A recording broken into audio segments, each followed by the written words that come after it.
आगे करें भाई, ये खोलना, इसमें स्प्रिंग और एक वाशर निकलेगा। ठीक है, अभी आप गाड़ी की इसकी आवाज़ सुन लें।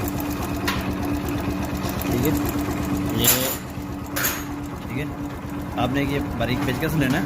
ठीक है, सीधे मुंह वाला, चौरस मुंह वाला कोई भी हो, इसको इसके अंदर दाखिल करना है। दाखिल करके ना आपने इसको ये पीछे से इसको जस्ट ऐसे अंदर की तरफ पुश करना है। पुश करने के बाद आपको क्लिक की आवाज़ आएगी। ठीक है, डन। उसके बाद आपने इसको छोड़ देना। अब इसकी आप आवाज़ सुने।